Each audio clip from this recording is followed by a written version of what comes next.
and I couldn't be more thankful for having them here to talk about some of their experiences. So thank you guys for also being here today. Um, from these discussions in a friendly and educational environment, we hopefully can bring some perspective to some of the issues we face in our everyday lives, um, also in our workforces, in our on our campuses, and in some of our sports. Um, yeah, so without any more wait, I'd like to introduce some of the panelists here today. Izzy, if you would like to go ahead. Hi, everyone. It's weird not to see the other side, but I know you're all there. My name's Izzy. I go by she, her as my pronouns. My full name is Ismania, but everyone knows me as Izzy, so I just go with my nickname. I am someone who grew up in the Greater Toronto area, moved to Fort McMurray, Alberta, lived there for 7 years, did my thing, and now I'm living in Nelson, BC. So moving around provinces a lot.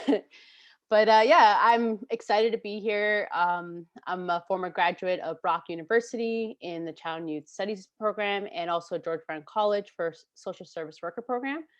So I just want to give out a shout out to them because a lot of the stuff that I gained confidence in were through those experiences. So to my foundation. But yeah, I'm excited to be amongst this panelist because I haven't met Leah, right? That's how you say it. Alia. Okay, I haven't met you yet, but I've seen your stuff, and it's really nice to meet you. And Kwame, who I consider my brother, because we do our thing together.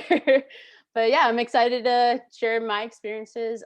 Maybe hopefully shine some light on another experience that you may have not heard before. But more than ever, I'm just grateful to have this space and just honored that you invited me. So thank you. Welcome, welcome. Aaliyah, would you like to go ahead? So my name is Alia Frazier. I go by she her pronouns, and I'm a second year student at St. Francis Xavier University, and I'm studying health science. And I'm still doing my undergrad, so I'm still kind of learning about all this stuff. And I guess I'm like newer to all this stuff. So any opportunity I can have to learn and to grow and further educate myself and others and share my project, which I'm super excited about. Always ready to do. And I'm also a member of the women's basketball team, so I'm a student athlete as well. Kwame? Hey, what's going on, everyone? I am Kwame Osei. I go by him, he. I'm African Canadian, specifically Ghanaian Canadians. GH, stand up. Anybody from GH? I was born in Ghana. Came to Canada at the age of 4, and I grew up in the GTA area, specifically Rexdale. And went to Father Henry Carr. Anybody from the Rexdale area, you know where that is. Went to St. Francis Xavier University for 6 years, got 2 university degrees.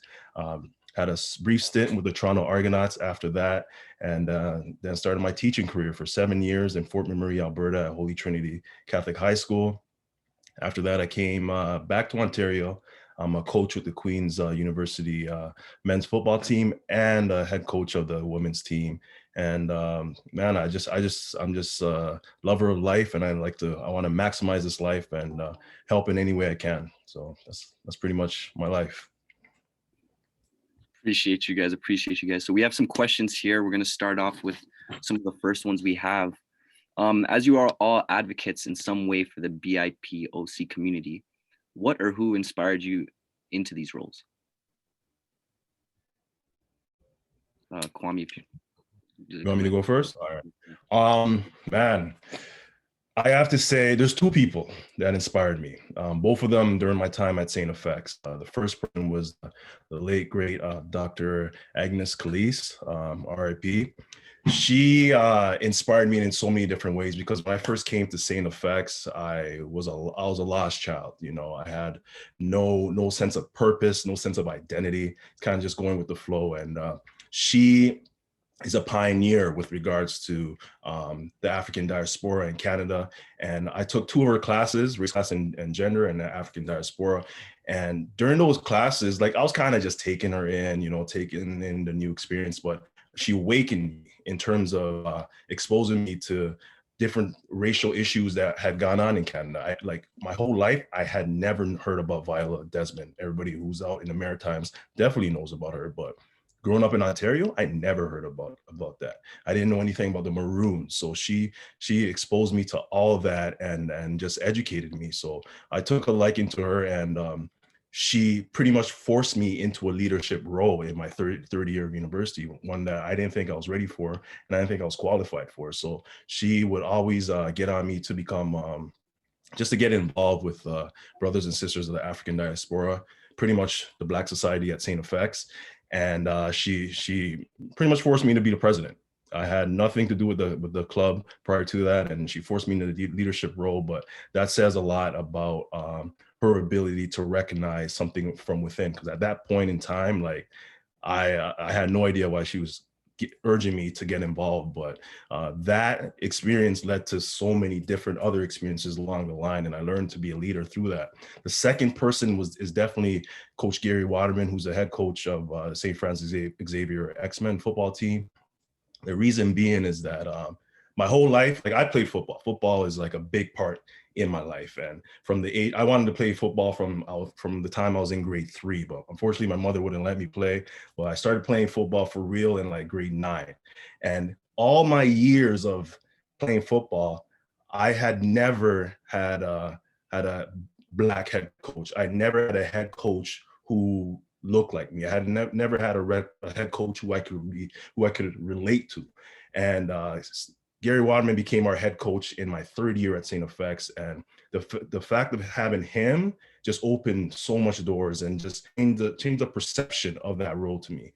I tell everybody sometimes, this analogy of goldfish. A goldfish in a fish tank. If you tell a goldfish in a fish tank that there's an ocean in the world, that there is a lake in the world, that goldfish is going to tell you, you're joking, you're smoking. What kind of drugs are you on? There's no such thing. Why? Because all that the goldfish knows is his little aquarium, his little space. That's all it knows.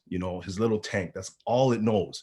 So I look at it like that. All my life, I had never seen a Black coach other than in an NFL, like Mike Tomlin or something like that. But to have somebody within my vicinity in that role just changed the world. Because if I don't have a person like that in that role, what I interpreted it as, hey, you know what? You just stay there, be an athlete, stay in your lane, be an athlete. Being in a leadership role is not for you guys. Being in an AD is not for you. So seeing Gary Waterman totally transformed my perception of what I could be as a Black athlete. And when I got the opportunity to be a head coach at Holy Trinity Catholic High School, I took on it full force and with confidence, because Gary showed me that we can be in leadership positions. And from that, so many great things have happened from that, So most of the things I've done through football is a testament to having Gary Waterman as my head coach. So yeah, those are my two people. Amazing. Appreciate that, Kwame. Izzy, would you like to go next? Yeah. I always, whenever I get asked this question of just like who inspired you, like growing up, it's so hard to narrow it to a certain person sometimes for me, because the more I start to see more, like Com talks about, like representation is what I'm hearing. The more I start to see more BIPOC, LGBTQ2+ individuals, I started to realize there was more possibilities out there for me. I started to see that there was a lot more that I could be seen, heard, and valued, that I had a space. So for me, growing up, it really was like seeing just people on the streets and like seeing more of diversity. And then I would go home and see, like certain family members of mine speak up to things. And I was like, wow, I really value that confidence and that bravery. So when I think back to like every person that's made stamping history in our times and even still continue to do that, that to me is a legacy. And that to me is people who inspire me day to day. So for me, it's always been Marsha P. Johnson, because that just took a lot of bravery. And even in my times now growing up, I see a lot of that strive for me to like be vocal more and to not be afraid of like what can come from like the fear. When you have fear, you have a lot of barriers that you're not going to like push through because you're afraid for that risk. But Marsha stepped out, made that risk, and a lot has happened for the gay community. Maya Angelou those words, the words are so powerful, and still those words are being read today. I still read it. I still see videos and I can hear her laugh and be like, wow, powerful female right there. And then Harriet Tubman, because like, I don't know if you've seen the movie that recently came out, but I came out of the movie feeling like pumped up to make change. So for me, it's really been about seeing my people in my own community step up. And then I feel that's really that inspiration to do that myself. So one thing I did want to bring, like at George Brown College, we took a lot of courses on power, like recognizing your own power and privilege. And all those teachers I had at college was like the first time I had time to like recognize what was my power and privilege. So I give a lot of inspiration to and shout out to those teachers out there that are having those discussions, making space for people to recognize those things. Because when I had that time to do that, it actually made me more stronger in my role that I am in today. Um, because I didn't really have that in university where there was a lot of that dialogue. It was like theories and just learning that aspect of it, but not like digesting and doing the self work and self awareness. And that's what I got out of my college experience that inspired me in my role that I am today. So yeah, just anyone before us, everyone doing their thing now has it's inspiring me, and I continue to say like put out that representation, because Kwame is speaking truly to that right now about representation. Like you didn't see the possibilities because you didn't see it there. You didn't have leaders there to step in that power to be like, hey, you have possibilities, you can flourish. And that's what I'm hearing even in just this one story. And I reside with that too. So for me, everybody before me, after me, and now. No, that was amazing. Thank you, Izzy. Alia? So for me, I would have to say my coach, Leanna Osei. So I grew up in rural Nova Scotia in a super predominantly white area, and I'm usually the only Black person in my class. And in elementary school, I was the only Black person in my school for a while. So I always kind of felt like on the outskirts, and I never felt like I fit in. And my school never had those discussions about being Black, and I just never saw people, Black people in positions of leadership. So when I was in grade 10, I ended up going to Ontario to go to prep school for basketball. And that's when I met Coach Leanna Osei. And having her as a head coach completely changed my life, because seeing her in that leadership role and the way she led my team and the way people around her really respected her really inspired me to kind of get into that role and to inspire the next generation and be like, hey, like you can do this. And she's currently my head coach right now at St. FX, and she's been really pushing me on all this activism kind of stuff, especially this summer when the George Floyd things happened. I really felt like I had no one to kind of talk to, and my friends, it was kind of awkward for them to talk to, and St. FX isn't saying anything, and no one wanted to offend anyone, but it's like we just need to have these conversations. So me and her ended up having a lot of really deep conversations this summer, and we're like, we need to create something on campus where we can keep the conversation going and where we can have a safe space for those BIPOC athletes to really feel at home. So definitely her. And Mahal De La Doriente, she started the BVA at U of T. So we've had some great phone calls as well of her just kind of showing me what to do and how to go about things. So I definitely say those two. Amazing. By the way, for those who are watching and don't know what BIPOC means, it is Black and Indigenous people of color, by the way. But yeah, to our second question, for those of you who've been in an athletic environment at some point, what was it like for you, a person of color in sport? Alia, I think I'll start with you. That's okay. So in my younger experiences, like in elementary school and middle school, I really, really struggled being a person of color in sport because, you know, I'm the only Black girl on my team. So any little thing I do, it's like the end of the world, or you're too aggressive, or you're too whatever. It's like, no, like I just want to win. So kind of going from that and having to bite my tongue or kind of hold back when competing just so I don't have those stereotypes placed on me and my team. I really struggled with that. But then when I went to Ontario and I'm surrounded by Black girls who they want to compete, and you know they're talking to each other and they're hyping each other up and they're getting each other going, I really, really felt comfortable in that environment kind of with them, and I gained a lot of tools from them on how to approach someone in like a firm, direct way without like offending them, but also like push your teammates as well. And one of my best friends, like me and this girl, we became best friends in grade 11, and we used to like go at it in practice, and I never had a teammate push me that hard She ended up going to like a high major D1 school, but I can assure you, without having her in my life to really, really push me, I would definitely not be half the player I am today. And I feel like in those teams where I was like the only Black girl and stuff, my teammates, they didn't want to see me succeed, kind of thing. So they wouldn't push me and they wouldn't go at me like this girl did. So I definitely feel like that athletic environment was awesome. And right now, the team I'm in, so at St. FX, our basketball team right now has, I'd say, probably about 15 players on the roster. And of those 15, we have 3 BIPOC athletes. Right now, one of them is at home. But I would just say us 3, like, we go through stuff that other people might not necessarily like understand, or things are happening in the world that impact us that other people don't realize. Like, we're feeling that hurt when you see stuff in the news, like in your community, like that kind of thing. So it's really nice to have those 3 girls on my team right now in that environment. No, thank you for sharing that, Alia. That's Kwame. Would you like to go next? In order to tell you how it was like being an athlete in my university days, I really got to go back and tell you the story before I got to university, you know, especially in high school. So like I said, I grew up in Rexdale, right? And Rexdale is an urban community, like just like most urban communities, where there's like 3 or 4 main stereotypes of a young Black male. You know, you're either gonna get involved with gangs, you're gonna be a drug dealer, you're gonna get locked up, you could die at an early age, or if you make it past all that, you're not gonna have a decent paying job. And those were the stereotypes that were placed on me from a young age. And for the longest while of my life, I was that stereotype for the longest part of my life. And in high school, I remember in high school, I failed every class in my grade 9 year. I failed every class except for phys ed and drama. The only 2 classes I liked.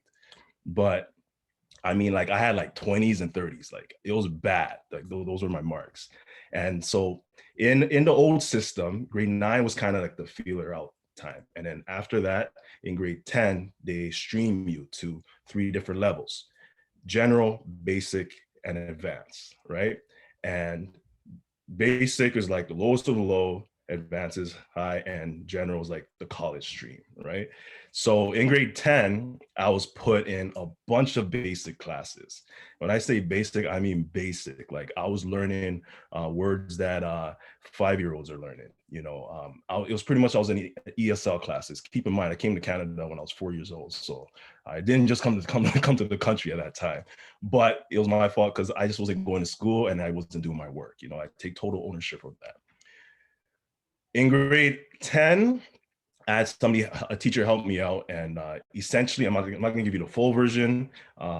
That's for another day. But essentially, eventually, I got to advance. Believe it or not, I got to advanced class. But I was always living in 2 worlds. I was living in, you know, the person I was at school, you know, mainly because of football, and the person I was outside of school. You know, my verbiage, the way I communicated with people, was something I was struggling with, because, you know, in Toronto, we all have that Toronto lingo, you know, we have that slang, you know, and I didn't understand how to communicate effectively to my teachers. And when I started trying to do that, my friends, you know, back home will call me whitewash, straight up. You know, if you're able to articulate yourself, you're whitewash. So I kind of like got in a habit of just being who I was to my friends. The reason why I'm saying this is, like I said, I got to an advanced class. I was in an advanced English class. And I remember specifically being in this class, and the teacher asked a question one day about this novel that we were studying. And I knew the answer, but I refused to put my hand up and answer. Reason why is because I just felt out of place in that class. In that class, there was nobody that was similar to me. And it wasn't even a race thing. It was in terms of like me, in terms of the way I communicate. You know, I'm in the same country as these people. They're speaking English, but yet it feels like they were speaking a different language. What I'm saying is that I didn't understand what they were saying, and I didn't want to speak up because I didn't want to sound dumb, even though I knew the answer. So I stayed quiet the whole semester. I never answered a question, just did my work as needed, but never put my hands up. I would have been better off being a fly on the wall. It was to that point. It was like one of the lowest points of my life where I just didn't have any sense of self-confidence. And I don't talk about this much. The reason why I'm telling you this is because fast forward a few years later, I'm at St. FX. I'm at a school where you could count on your hands how many Black people there were at that time. Aaliyah, I'm not sure how it is now for you, but when I was there on the football team, there was like maybe 5 of us, right?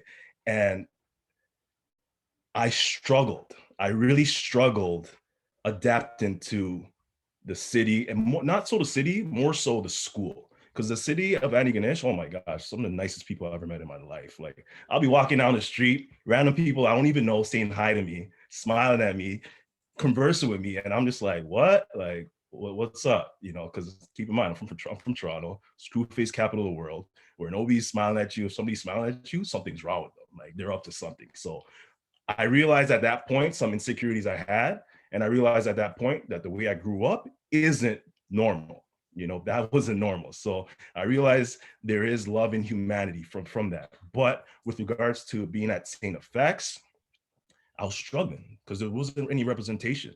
There wasn't anybody that looked like me. I couldn't relate to anybody. I remember trying to talk to people, they couldn't understand me. And what that did is it triggered me. It triggered me back to what I just said. My grade 12 year in English class, not being understood, feeling like I don't belong here. I don't fit in.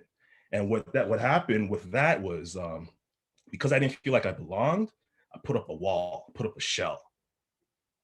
And I was just an angry kid. So angry that every weekend I'll get in trouble. Every weekend I'll get in a fight. Every weekend I'll do something stupid. Why? Because I just didn't know how to express how I felt. I was crying for help, but I didn't know how to express it. Eventually, that same year, I got in a lot of trouble. I got in a fight that pretty much almost got me expelled from the school. Like, the dean of students wrote me a letter, and thank God I had a good friend that helped me get out of that situation. But I got in a lot of trouble, almost got kicked out of school, had surgery on my hand, had surgery on my knee from stuff that's totally not even related to football. And I was at a crossroads. And you know what? Above all that, that's that first year at St. FX, I passed all my classes. I passed all my classes with 50s and 60s. And I was academically eligible to play for the next year. A couple of my friends weren't eligible to play for the next year, but for some reason, I just handled my business. I knew I was in school for a reason. I wasn't giving my all, but I was doing enough just to pass, right? Because I went to St. FX with the mentality that I'm going to play football, I'm going to go to CFL, and that's it. Went to St. FX with the mentality that I'm going to take a sociology class, something I had no interest in, something that was easy to get into, and just coast, graduate, maybe graduate. Actually, graduation wasn't even in my mind, to tell you the truth. Coast and get out there and play football. I remember at the end of the year, we had our exit meeting that year with our head coach. I'm not going to say his name, but it wasn't Gary Waterman. That's all I'll say. And my coach brings me in his office and he says, "Kwame, I like you." I'm like, "Oh, word?" He's like, "You're all about your business. You passed all your classes.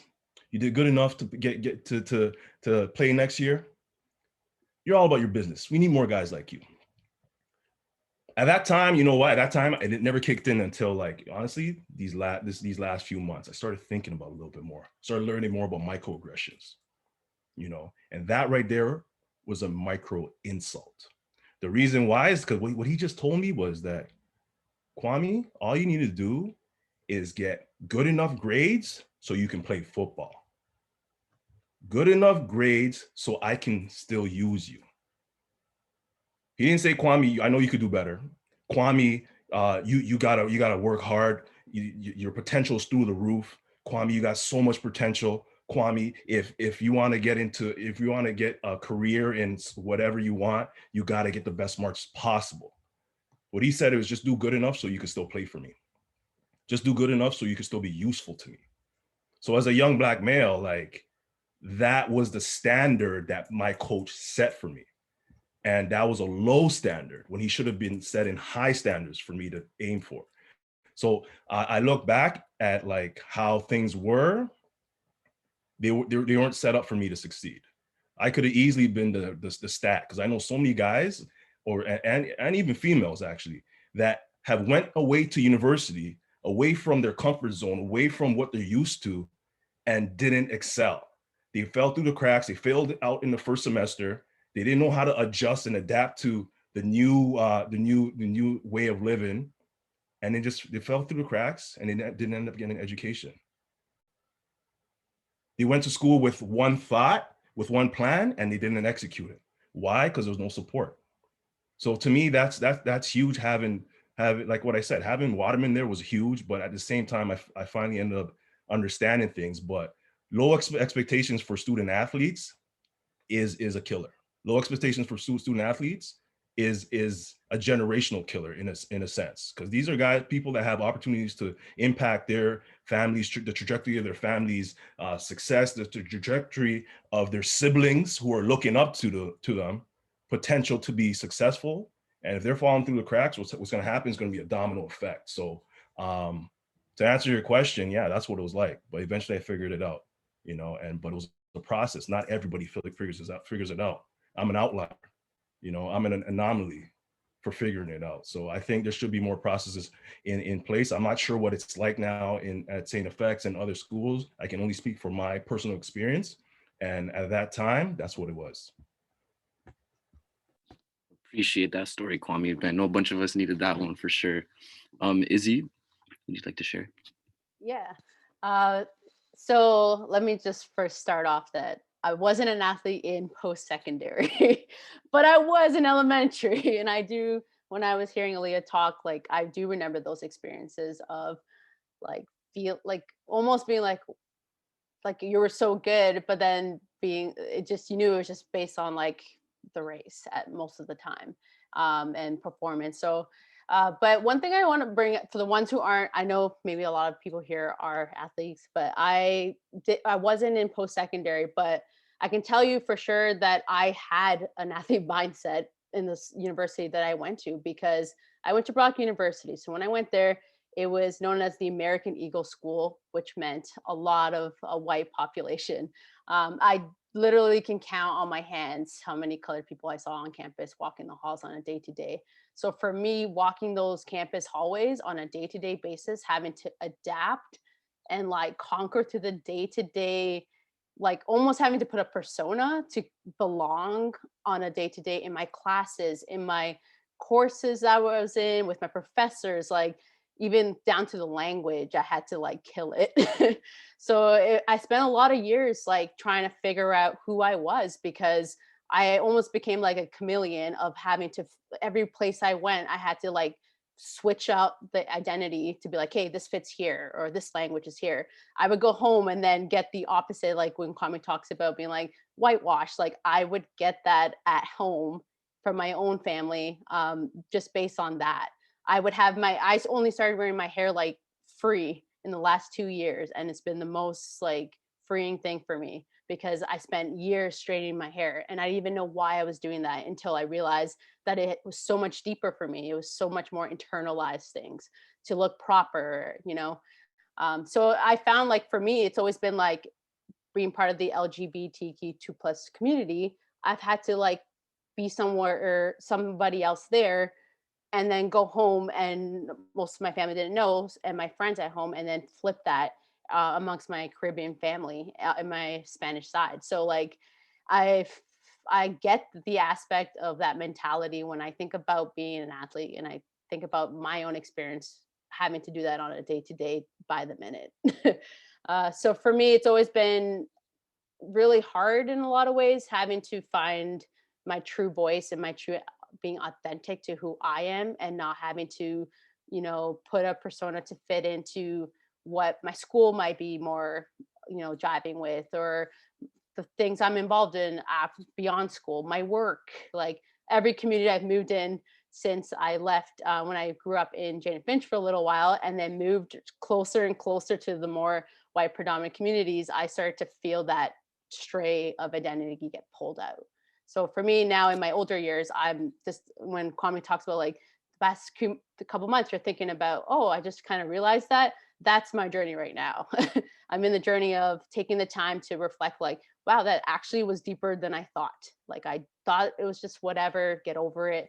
But now I'm starting to realize like it was so internalized that it actually stumped me from stepping into my power. And now when we look at people, you know, having mentors in our lives, and if they're not facilitating spaces for people like that to grow and to be beyond what society puts them in, it is so powerful. So we need a lot more people like that. And Kwame, when I hear your story, I can probably, if I go into my own reflection, I can definitely reside with that in a lot of different experiences I've had.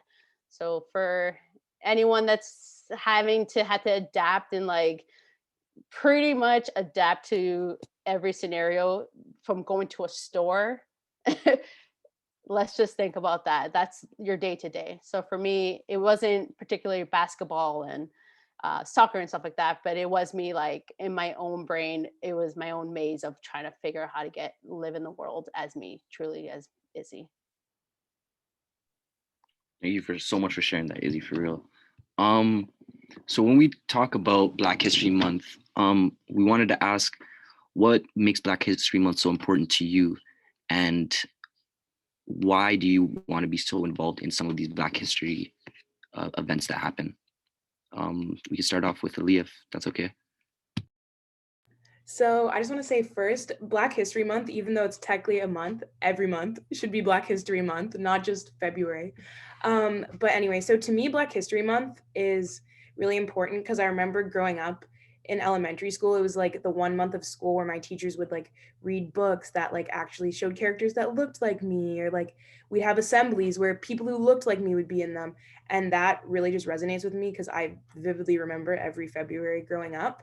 But now as I get older, I feel like Black History Month is a super important month to kind of educate the next generation on things that happen here. Because I remember in school, my teachers would be reading books about slavery in the US, and me and my friends are going around saying, oh, like, we're so lucky we grew up in Canada. Like, that never happened here. But it's like, no, like that happened here. Like, they're just not teaching you that. Or even in like my hometown, New Glasgow is where Viola Desmond's from. So her whole thing with the theater, like, I never knew that till I was probably like 15, and it literally happened right down the street from me. So I think Black History Month is a great time to educate the next generation, and just like a great excuse to just blast information onto everyone. Because I feel like specifically during February, people are more receptive to it. If they're on Instagram or whatever, and you're posting information on Black History Month, reposting stuff, they're more likely to click on it and be like, oh, hey, that's actually really interesting, than just keep scrolling. And I also think it's a super important time to empower the next generation and tell them Black is beautiful and this is super important to you. So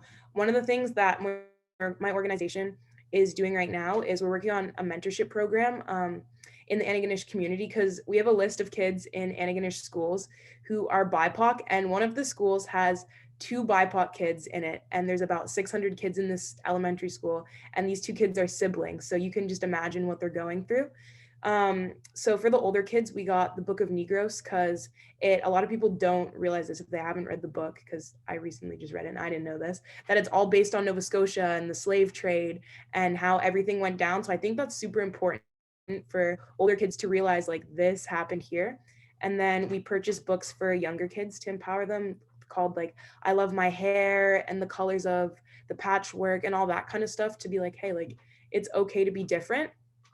And just again with that mentorship program, like I think it's really important as athletes to go into those schools, because a lot of those kids will probably never get the opportunity to have a teacher who looks like them, specifically in this community, or other than the athletes at St. FX, they probably will not see a BIPOC person in a position of leadership in their lives.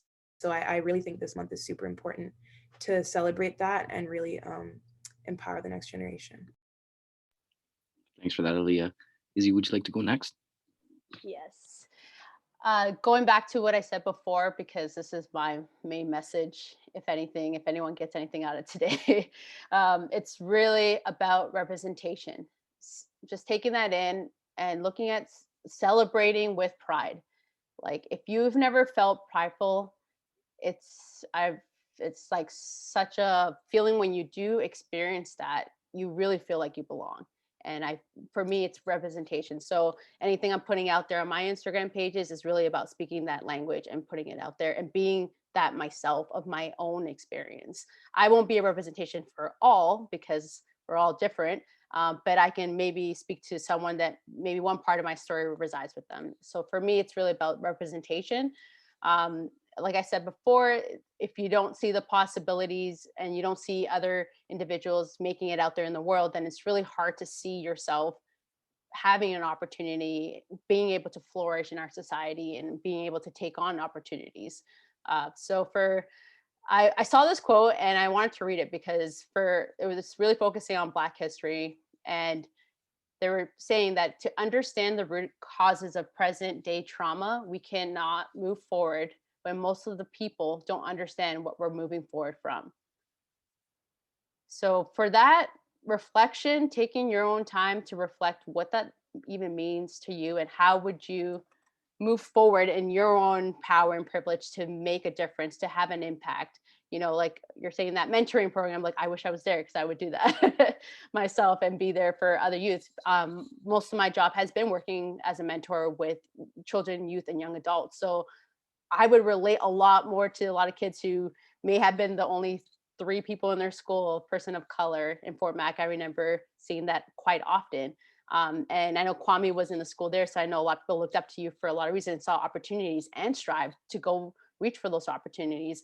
I knew at a young age that I never saw anyone go to university in my family. So I never even thought that that was a possibility. And then I went and continued to do a lot of schooling now. So it really took someone to tell me that I was capable. It took me to see that people live beyond a certain amount of years and were able to be leaders in a company and be out there speaking, the word of power.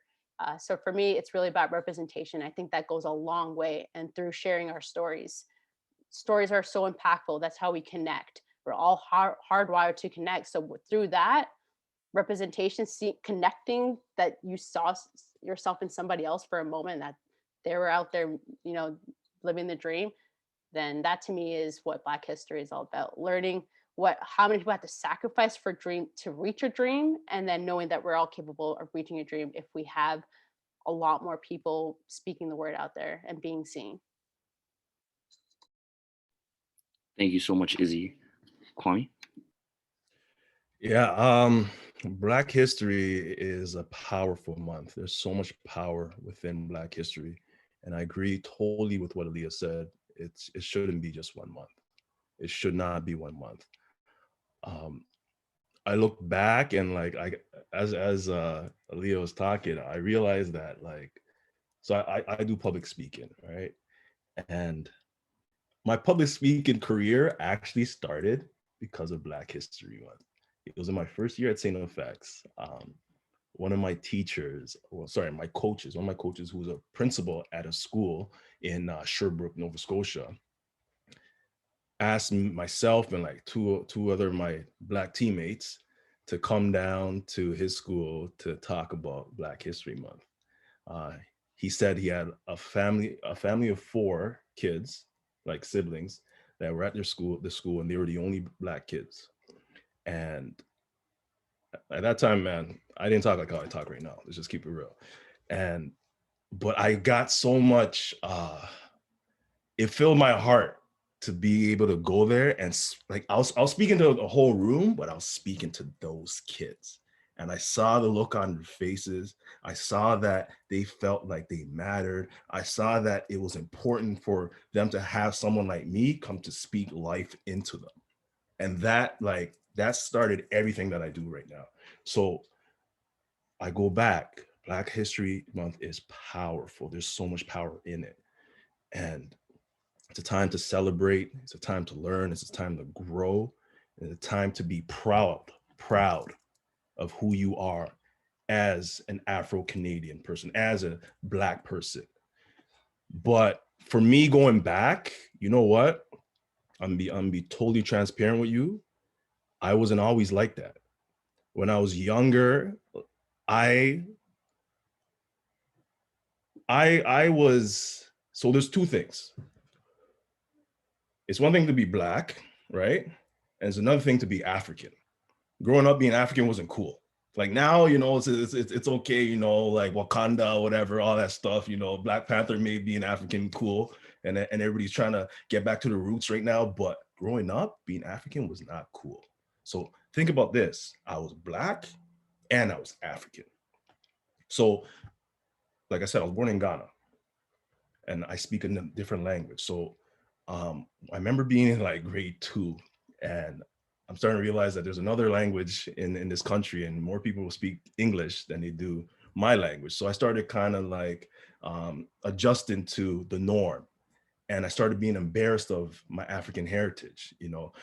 Whenever like my parents will come pick me up, they try to speak to me in my language, I'll pretend like I didn't hear them, or I'll respond back in English. Like I was embarrassed. I was actually embarrassed to be African, and that's not good. That's not something you should. There's only in your life, there's things you have a choice with, right? There's things you have a choice with. You have a choice to put on whatever clothes you want, right? You have a choice to go cut your hair if you want. You have a choice what kind of food you want to eat. You have a choice to go work out, do your homework. You have a choice. Those are choices. But there's certain things that you do not have a choice with. You don't have a choice with regards to what kind of family you're born into. You don't have a choice to regards to your race, class, ethnicity. You do not have a choice. And those things are something that you need to be proud of, because those are ingrained in you. You were born into that. That's something that will never leave you, and you need to be proud of. And I wasn't proud of that at one point. I wasn't proud because I was worried about what other people would thought of me. People made jokes about, I always, the thing about me is that I could always pass for not African. There's a quote unquote look of what an African looks like, and I could always pass for a Caribbean, some type of Caribbean. So I kind of used that to my advantage for the longest while, but looking back, that was wrong.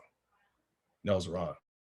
That was hurtful. That was shameful. That was disrespectful to my ancestors, and eventually, and I thank God for staying effects, because I met this guy named Kwazi Nkanza, who was my roommate. He was Ghanaian, and he would always speak to me in my language, right? And I'll front like, yo, bro, I don't understand you. I'll front like I didn't get it, because I was still embarrassed. But slowly but surely, he kept working on me and working on me and working on me and working on me, and I started feeling comfortable talking to him in our mother tongue.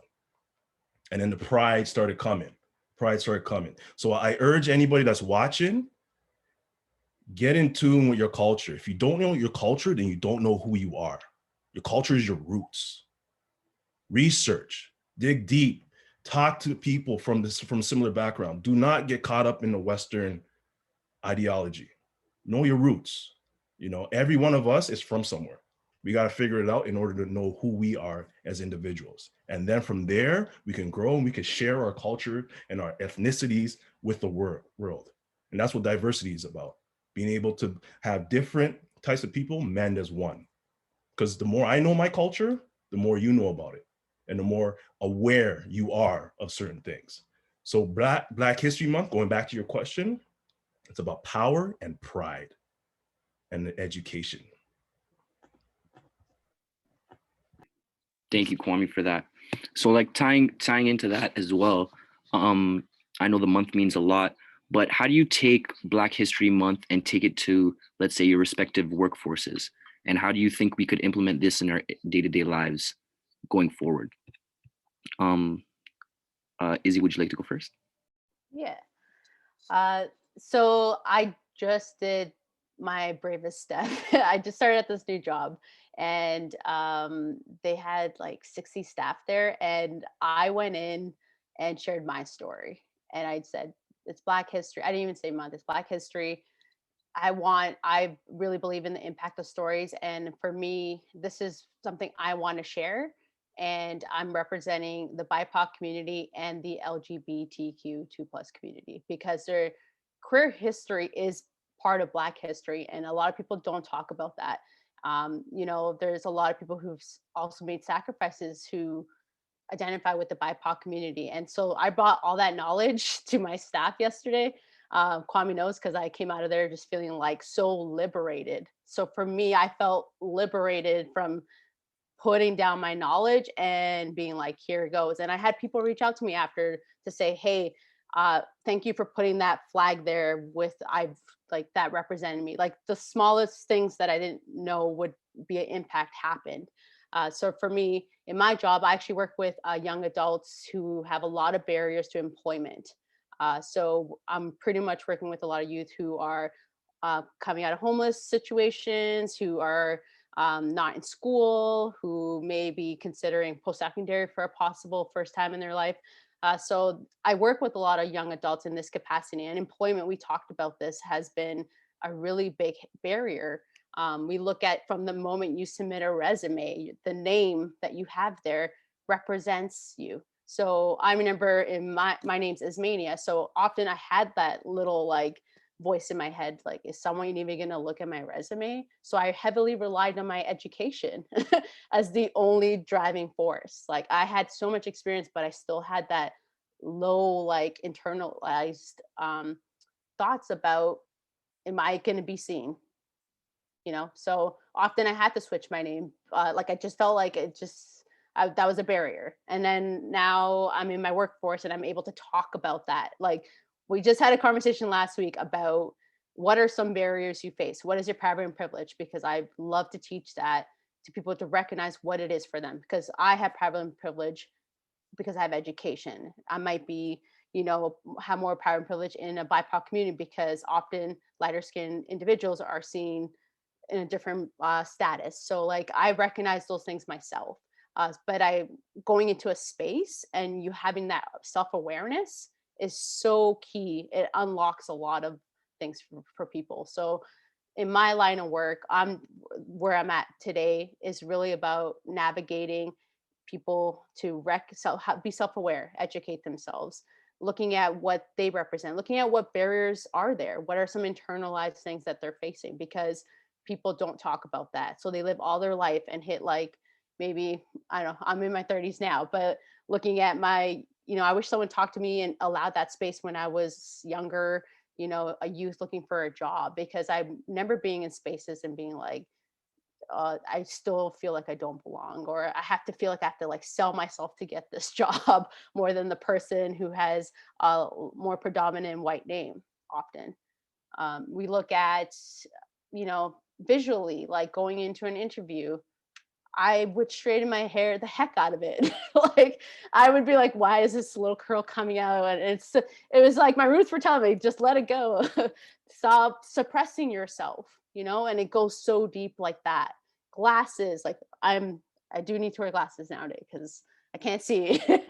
But like sometimes me and Kwame had talked about that. Like sometimes wearing glasses looked more professional. So like I'm already tailoring my identity to get a job and navigate the workplace. So in my message, where I'm at today is really about bringing those pillars there so that people can really step into their power and know that that's a barrier, but also push through that and know that there's opportunities there. Thank you so much, Izzy. Kwame, would you like to go ahead? Yeah, first off, I just gotta give a shout out to Izzy, man. Like, look at her swag. Look at those glasses and earrings. Let's go.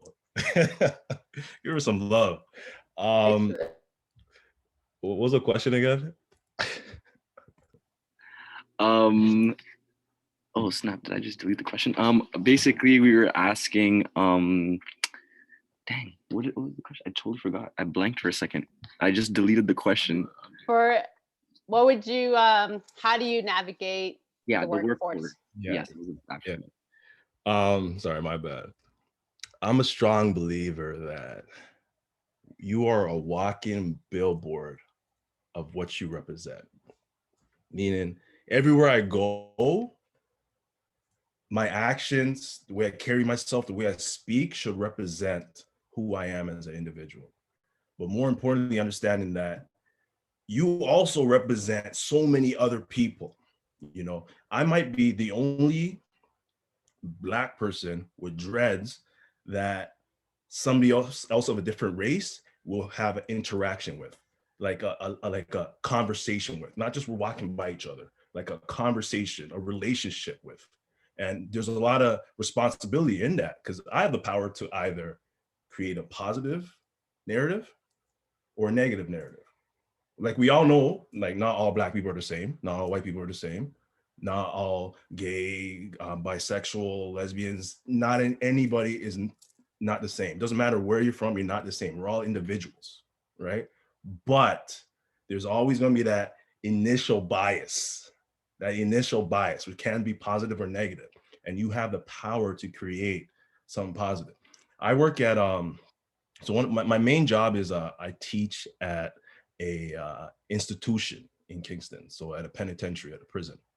So I'm around a lot of people who have made mistakes in life, and within that, I'm also around a lot of guards who are Caucasian and have a certain perception of people of color, because majority of people at my jail look like me, whether with the skin or the hair, they look like me.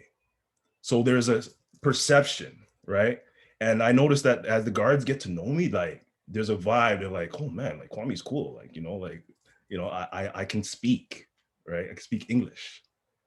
I'm not a thug. Not all Black people with dreads or braids or whatever are gangsters or thugs or drug dealers or criminals.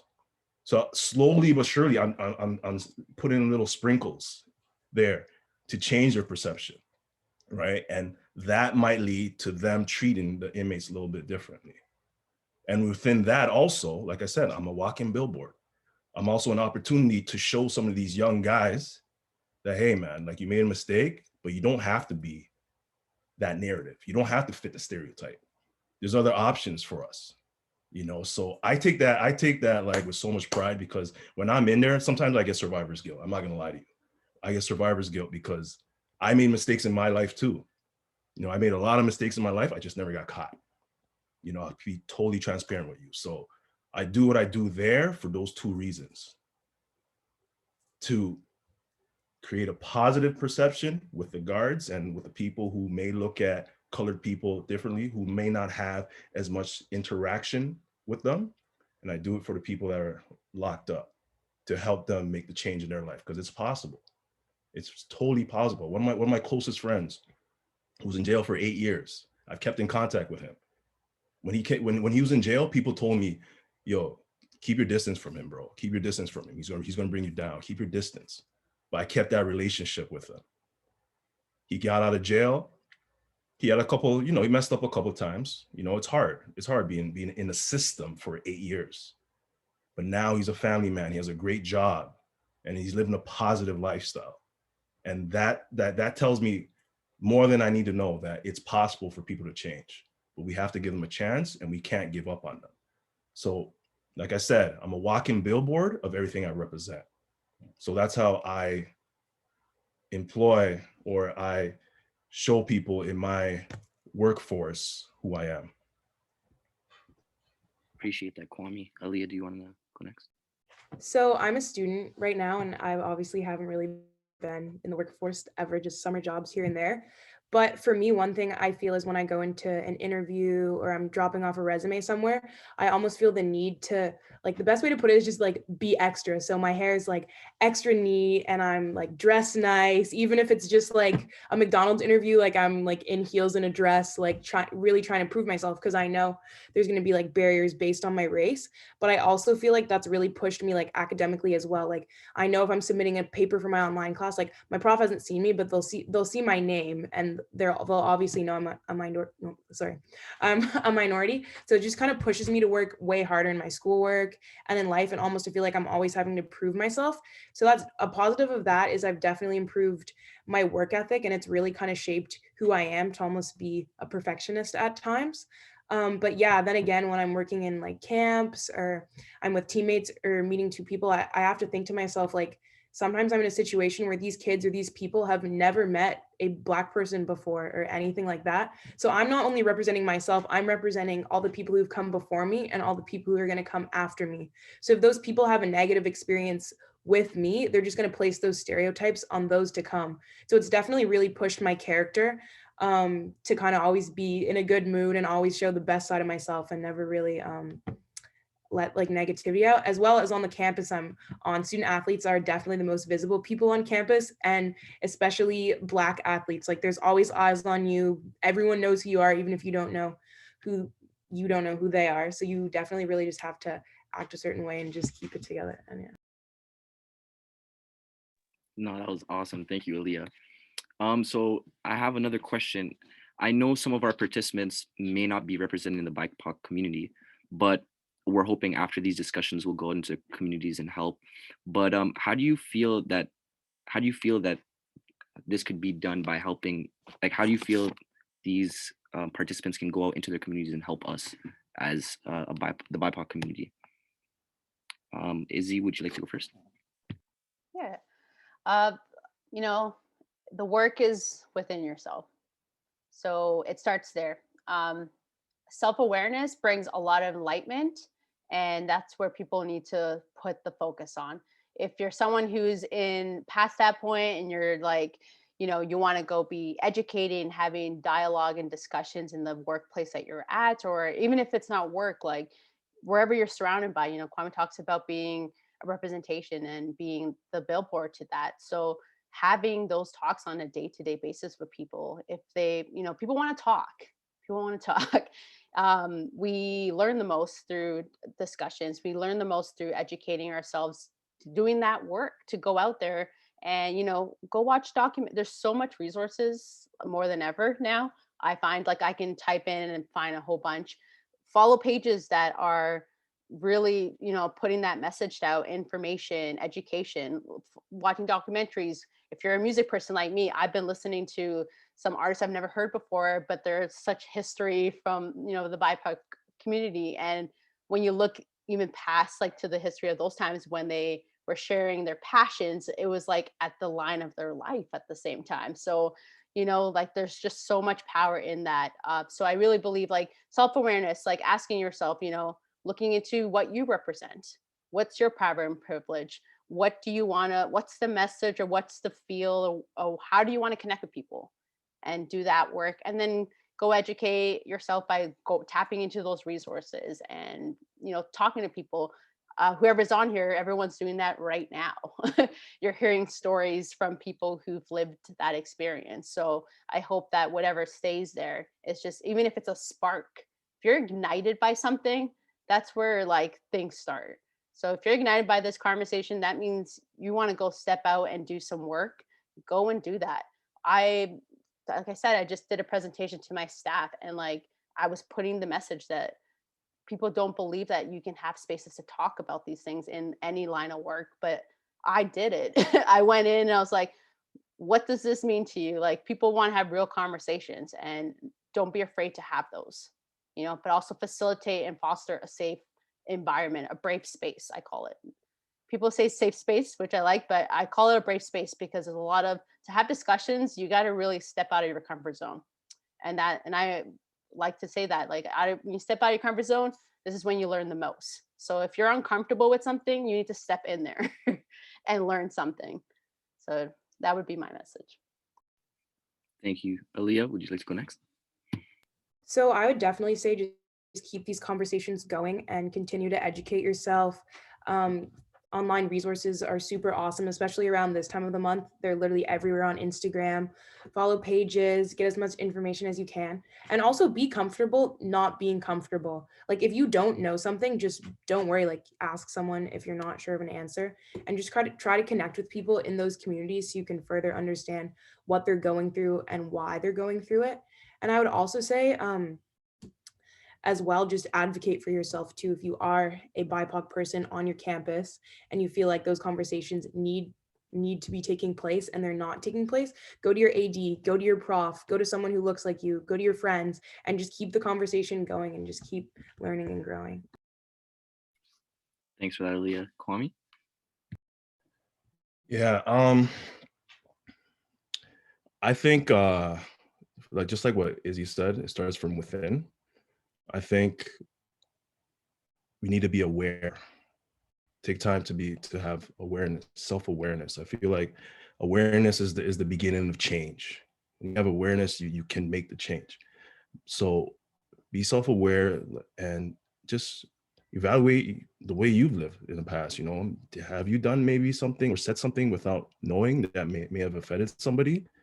But more importantly, the biggest thing is do your research, do a lot of research, study. Like if you actually really care, about this and want to see change, do your research. And through that, I feel like you'll have more empathy towards people of color, you know, like understanding everything that's happened will have greater impact on how to move forward.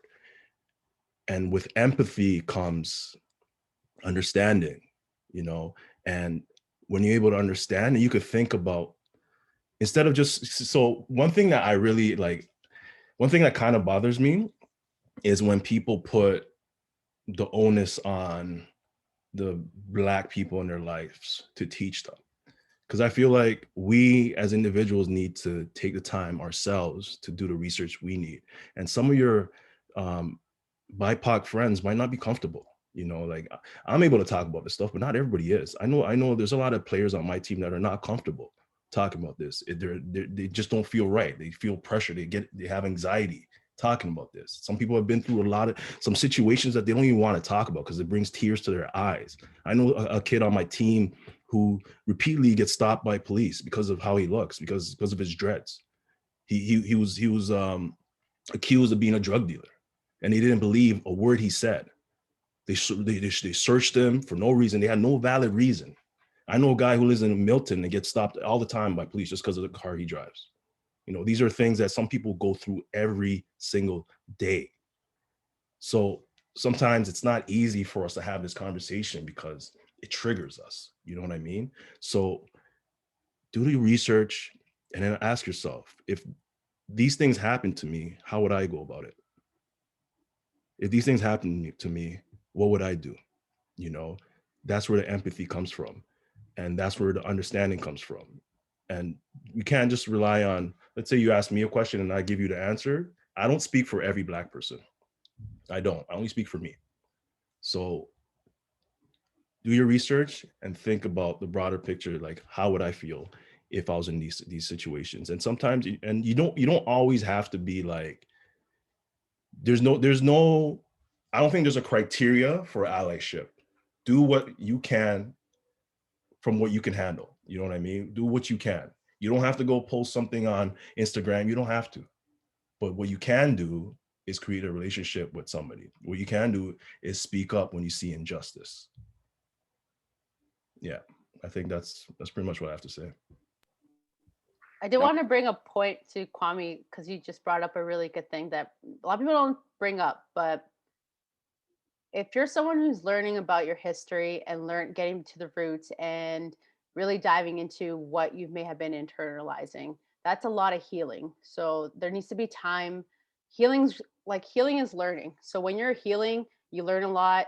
You learn how to step into your power more. You learn what the hurts were. You can recognize maybe that wasn't a positive experience, and I internalize that as a positive thing, that's my life now. But I know during the times when a lot more conversations were happening, I started to feel triggered myself and like being like, where is this coming from? And I didn't dive deep. I like suppressed it for so long. So like learning more about myself and learning what was the triggers and why was that a trigger, and realizing I wasn't alone in the process really brought a lot of clarity to me. So if you're someone who may be in that side of like, speaking a lot more on it or not wanting to speak on things, there's healing that needs to happen.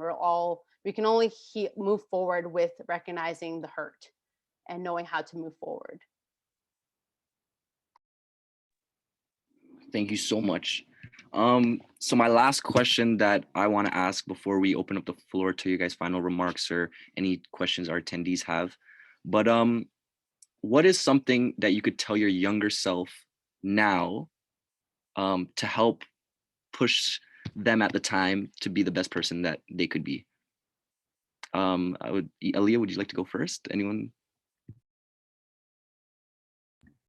I would definitely tell my younger self, this is going to sound really cliche, but it gets better. It gets so much better. Like the space you are in right now, the mindset you are in right now is going to completely change. It is okay to embrace who you are and be proud of who you are and express who you are, because fitting in is literally the least of your worries. Like just so unimportant.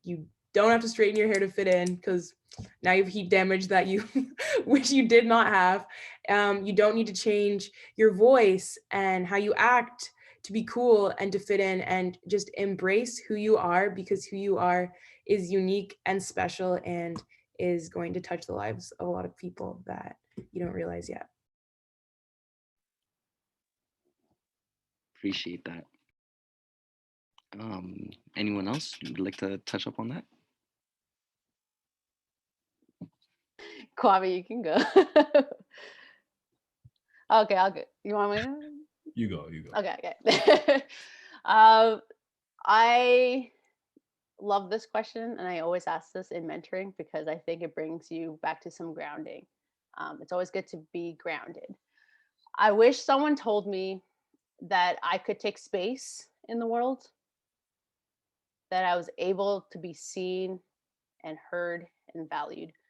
Those three words to me, like I get goosebumps saying them because I still am learning that lesson today. Taking space is huge. As a woman, as someone who represents the LGBTQ2 plus community and is BIPOC, I come with a lot of already suppressing experiences and places that often aren't seen, heard, or valued. So for me, I wish someone said, "You can take space. Don't be afraid to be loud and like share what you got. You got a lot of wisdom." And in the last couple of years, I've had a lot of encouraging people in my life that really have empowered me to do that, and I feel so much more empowered doing it. So if someone were to tell me that, like way back in the years when I was like, I'm the only one, sucks. Like, this is how limiting my life experience is going to be in the world. But that would have made a huge difference. But I'm learning it now, and I'm having a lot of cool mentors and loved ones pushing me to do that. So that would be my message. Yeah, true. I was more so thinking about answer the question from the just in general with life. So do you want me to answer it in that way, or You can answer it in any way you feel comfortable answering it. I would, if I could go back and talk to my younger self, there's two things I'd say. The first thing is to be present in the present, because the present is a present. I say that because there's so many moments I feel like I never cherished when I was younger, especially in the environment I lived in. You could have a conversation with somebody one day and the next day they're locked up or not alive, and I just feel like there's so many opportunities that you don't know when's the next, what that conversation is going to be, whether it's going to be the last conversation, whether you're going to see them another day. You just don't know. So I would say be present in the present, because the present is a present. And when you're able to do that, you understand and you have a greater appreciation of the little things in life, the little achievements. You have a greater appreciation of just being able to see vibrant colors, to be able to feel amazing textures, to feel the inflow and outflow of breath. Those are like those are the essence of life.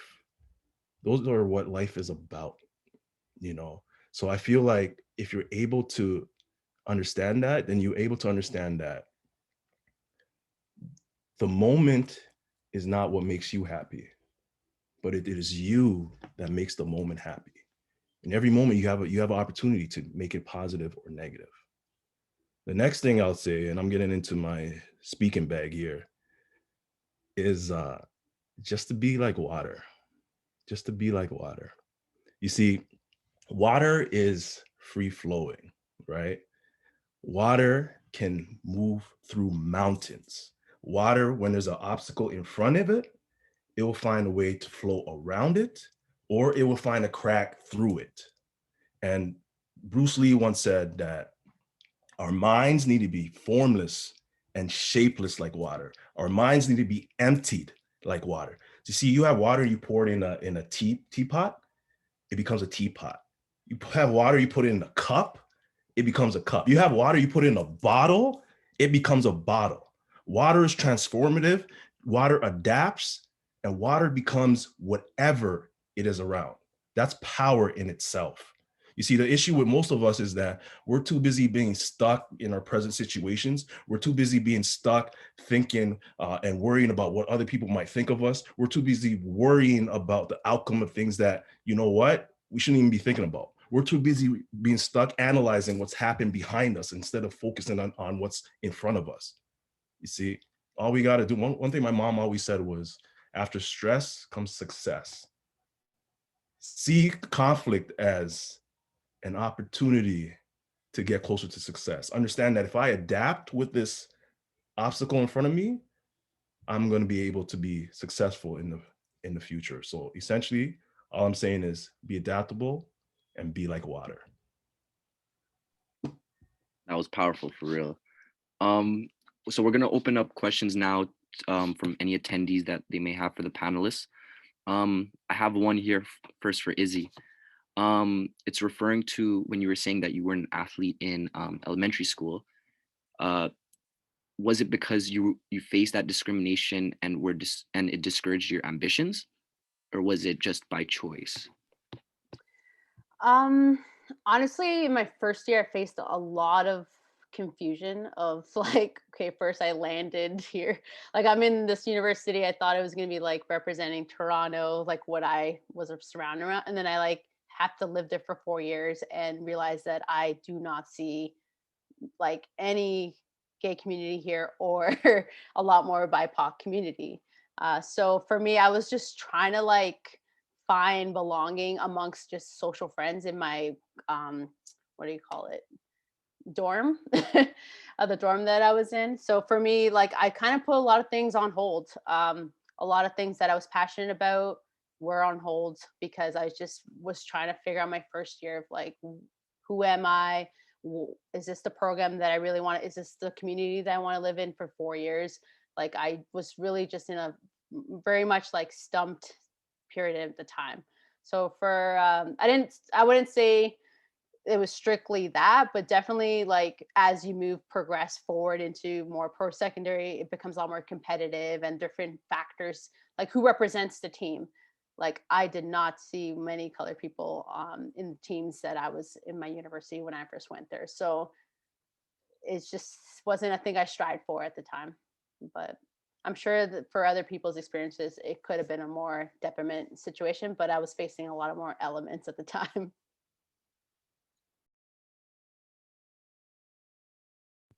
We don't seem to have any questions yet, but before we start closing up, do you guys have any finished? Oh, actually, we just got one from Graham Stevens for Kwame. I found your advocacy for academic excellence impactful. I'm wondering what strategies you would recommend to create a culture of academic excellence on a football team specifically.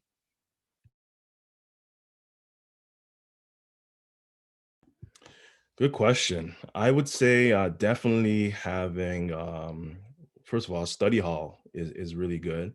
Study hall is good. Having academic advisors, you maybe create a team of academic advisors that each of your students or your players can communicate with.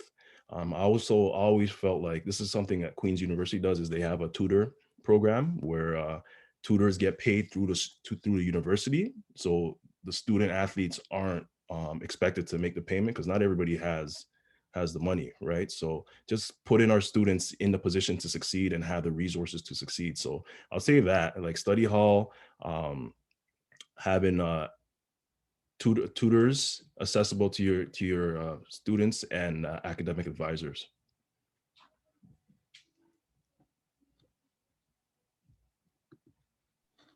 Perfect. I think this is a more general question for all the panelists, but how do you move your identity as a visible minority past oppression and racialization when a lot of us are living in a really white space where it's only aspect of Blackness that is often focused on the institutions and these conversations? That makes sense. Does anyone want to go first?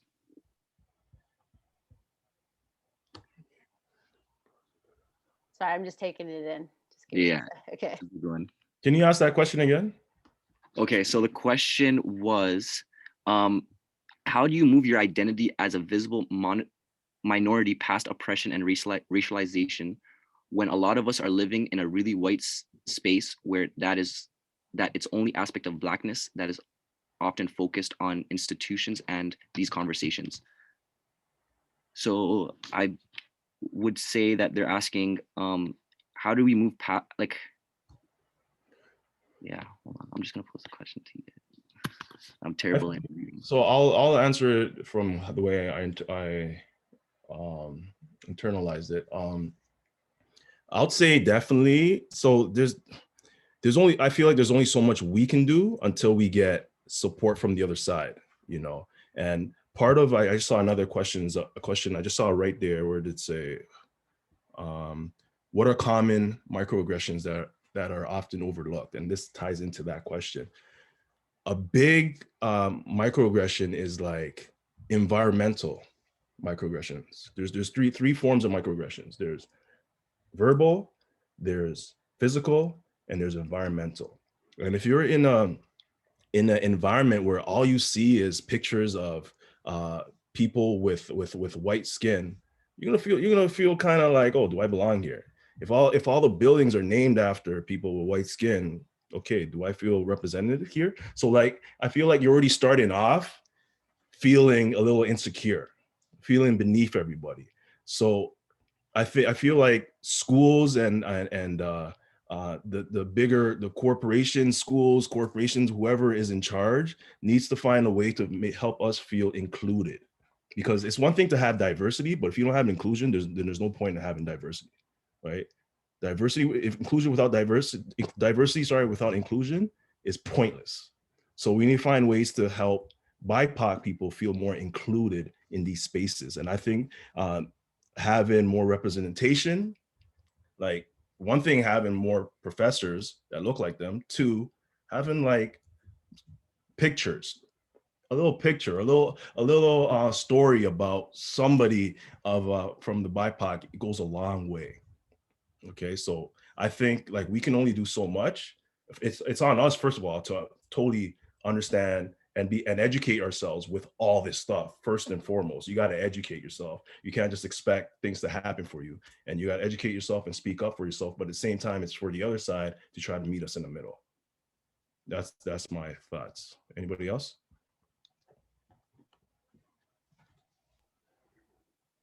Yes, caught me.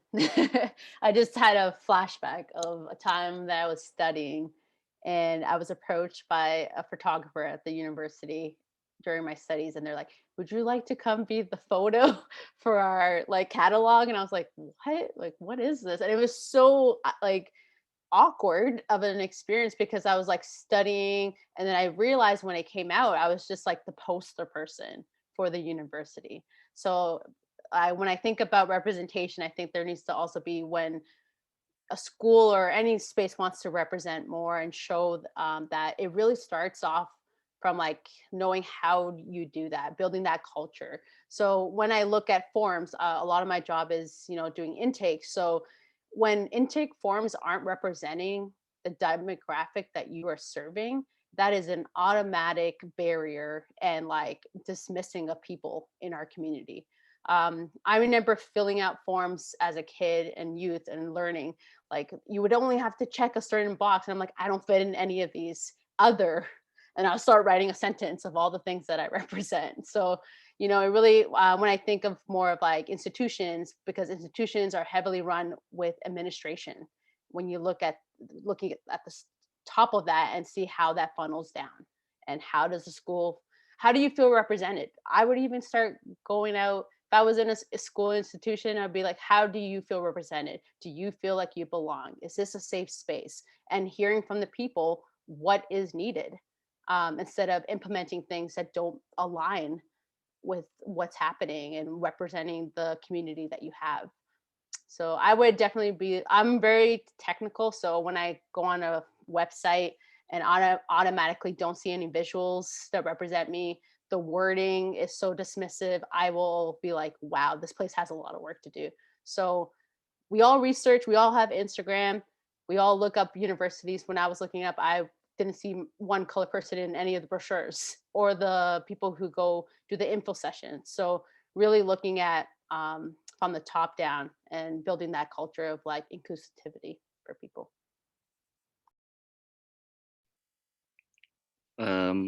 So we have a question for Coach Kwame. Do you have any advice for any white coaches or teachers working with high school or college athletes?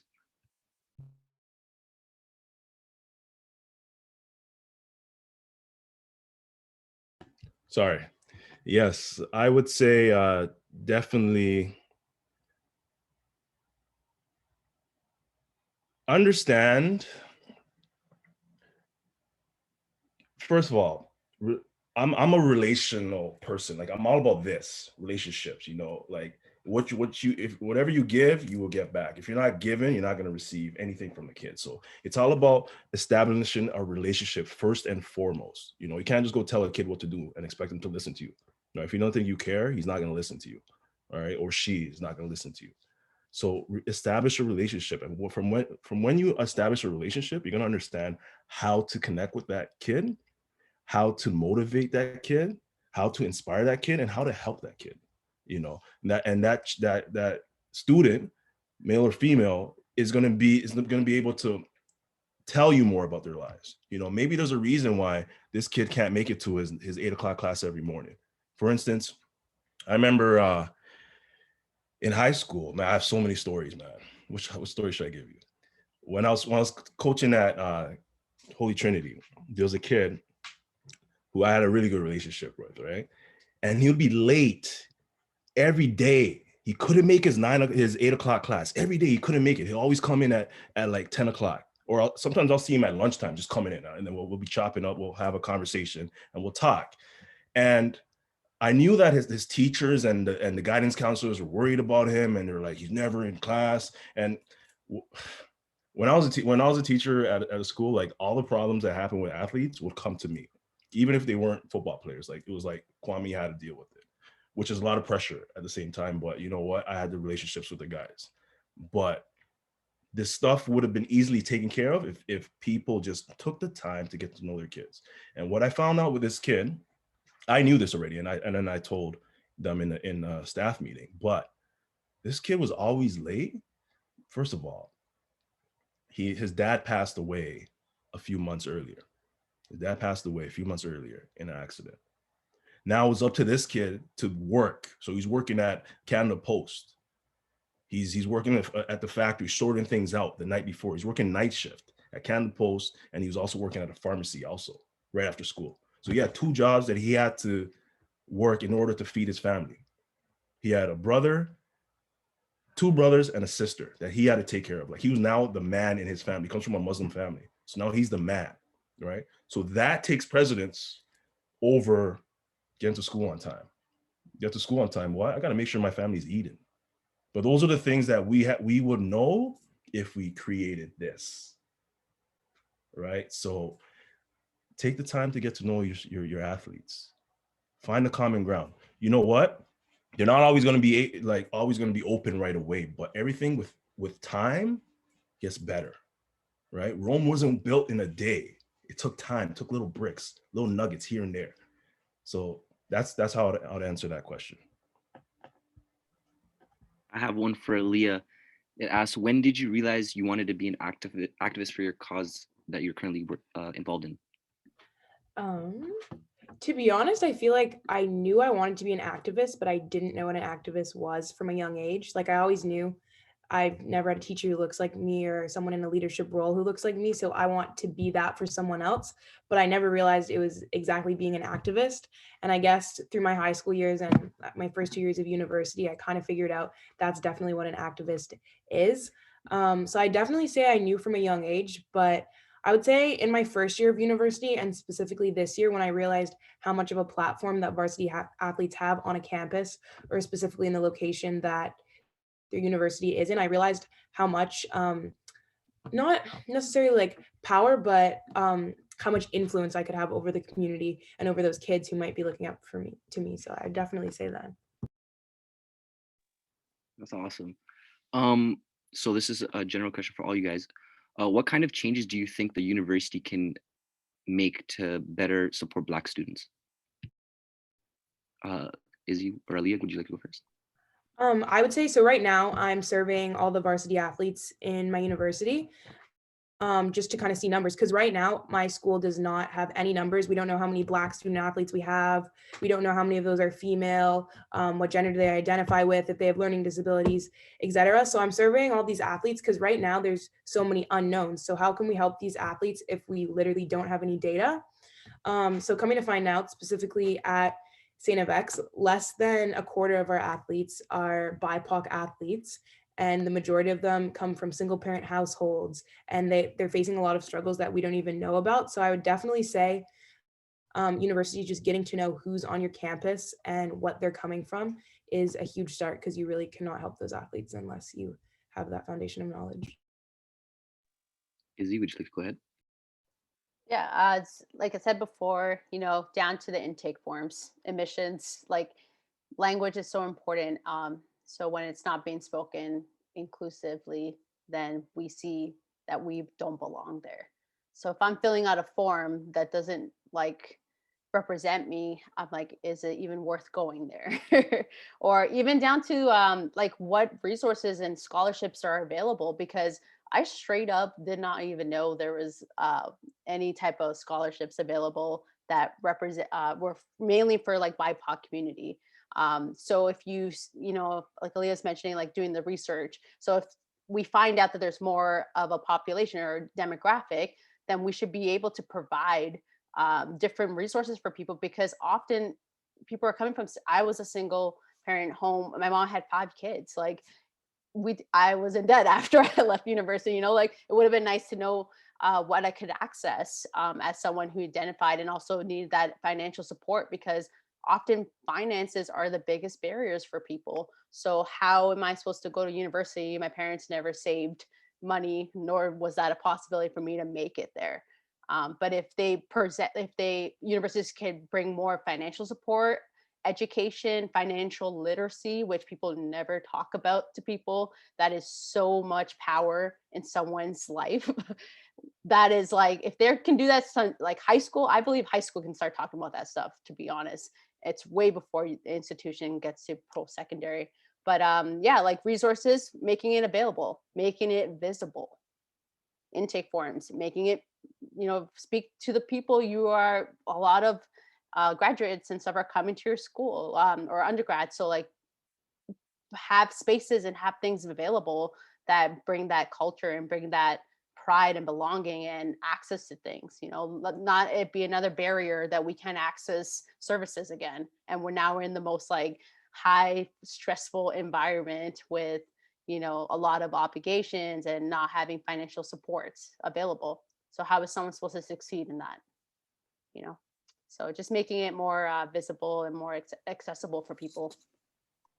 Yeah, I agree. Totally agree with everything both of you said. I kind of answered this already with the microaggression thing, with the environmental microaggressions. Another thing I would say is bringing in people to speak to them, like bringing me, bringing Izzy, right? Bring us in. We'll help you out. And I'll tell you something I did this summer to help with the BIPOC community in universities. So this summer when everything happened, I saw everybody's posting stuff on Instagram, which is great, and social media, whatever, which is great. Everybody's speaking up. But I just felt like that's not sustainable. Like whatever is on your Instagram story is going to disappear in 24 hours. Nobody's going to scroll down your Instagram page and look at what you posted when did that stuff happen? Was it July? No. When was it? April? Okay, it was in the summer. Right now, nobody's gonna go on Instagram and scroll all the way down to when it happened. No, that's not sustainable. So I felt like I needed to do something that was sustainable, something that would create change, something that will impact somebody, so a BIPOC person in the world. So what I ended up doing was I reached out to 5 guys who I consider my brothers. 4 of them went to St. FX with me. Another one is just a little brother of ours. And we decided to create our own bursary at St. FX. It's called the Lift Bursary, standing for Living Intentionally, Fighting Tenaciously. And so we made a bursary for any person of color who is one shows okay, Leah, I see you. um any person of color who shows financial need, and most importantly is a leader, taking leadership, is showing leadership within their community, whether it's at St. FX or wherever they're from. I want to support leaders, because why? When I was at St. FX, I remember I think it was my second or third year, there was a year that I literally, like, I made it through because of bursaries. Like, let's keep it real. Canadian football, you're Canadian university sports, you're not getting a full ride scholarship. That stuff doesn't exist. If anybody tells you they have a full ride scholarship, they don't. Okay, nobody has a full ride scholarship. Most you have is maybe your tuition paid, but you still gotta pay for your living arrangements and food. So I remember that year, I was pretty good, man. Like, I applied for so many bursaries. That's because somebody told me, hey, Kwame, you could apply for this, you could apply for that, you apply for this. So I got a bunch of bursaries, and it saved me that year. It saved me because I didn't have to worry about where my next meal was going to come from. I didn't have to worry about my school payments. I could just focus on being a student athlete and not have to have another job. Imagine being a student athlete, right, which is a job in itself, going to school, staying on top of your classes, and then having to work also. And I know people that had to go through that. That's a lot. That's a lot of stress. So myself and my brothers, we just wanted to support somebody within St. FX, and we have a $3,000 scholarship, right? And we all put in money, and I'm hoping that this is going to get bigger and bigger, where I'm going to get a bunch of alumni to donate, so we could support more than, I don't know, who knows. My goal is like at least 10 people with a $3,000 scholarship. So that's what I'm doing on my end, and I highly urge anybody out there to do that on their end with whatever school or in any way, shape, or form that you can. Just do your part. If we all do a part, then man, the world's a better place. All right, unfortunately, we're coming down to that time. I just want to say thank you guys for coming out and sharing your guys' stories, your guys' experiences. I just want to leave the floor open if you guys have any closing remarks before we send it off. Feel free. Alia, Kwame, Izzy.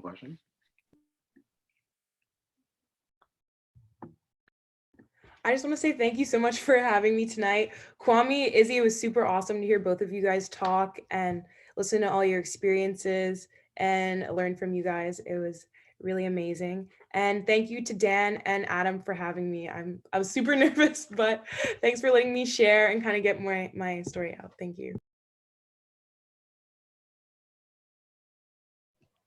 All right, I'll go easy. Yeah, first and foremost, same thing. Like, it was an honor and a pleasure to share the stage with Izzy and Leah. Adam, you did an amazing job. Shout out to Dan for organizing this. Shout out to the Sydneys for holding it down on the back end.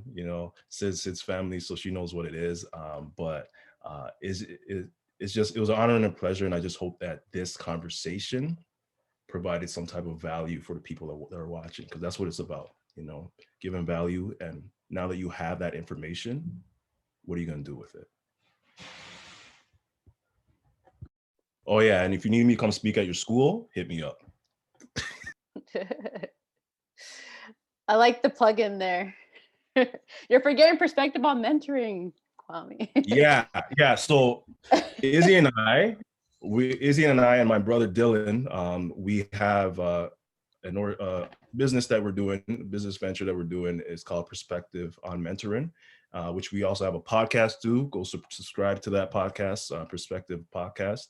And we're teaching two different types of people. We're teaching adults how to connect with youth, and we're helping youth attain their goals. We're helping youth express themselves. So we're hitting two different demographics, and we're doing workshops and a bunch of things. Izzy, maybe you want to talk a little bit more on that, but Perspective on Mentoring, hit us up. Yes.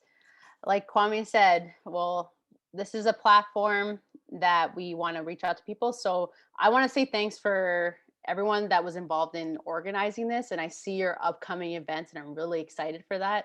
I feel really honored, and my heart's full today. My heart's full. So thank you for allowing me to be part of this space.